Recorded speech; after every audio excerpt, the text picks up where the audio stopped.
Christmas on Windmill Way is a pretty lovely film. This was released in 2023. It's directed by Don McBrearty, written by Billy Schofield, and we have a cast including Christa Taylor-Brown and Chad Michael Murray.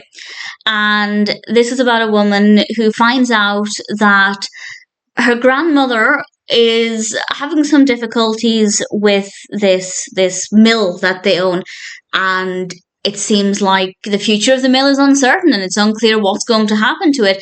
And it just so happens that the person who's developing on the land nearby is Brady, who used to be Maya's boyfriend. And needless to say, that makes things a little bit more awkward.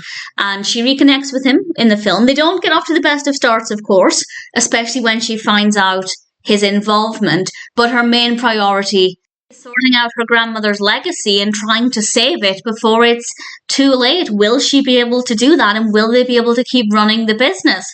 Well, I'm not going to say it, but I will say it's an interesting narrative.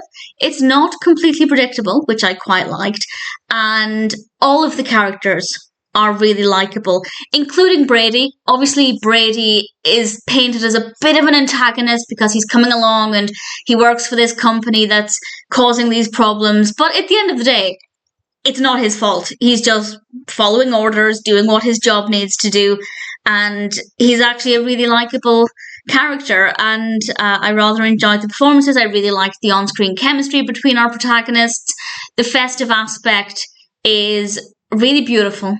Really, really thoroughly enjoyed that part of it. It's not over the top festive, which I know some people prefer.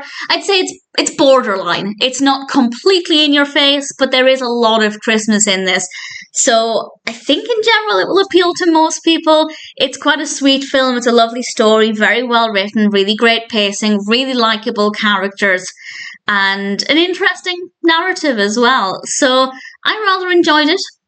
And if it sounds like something that might appeal to you, I'd say it's worth watching. It's generally a straightforward narrative, but with a few, as I said, unpredictable moments along the way to keep things interesting. Couple that with likeable characters and great performances, a really well executed story, a lot of Christmas, lighting, camera work, music, all of that's absolutely fine, really enjoyable. No complaints. None at all. It's a pretty great film. Definitely a very comforting, heartwarming, and interesting story. Christmas on Windmill Way is one that I'm very happy to recommend.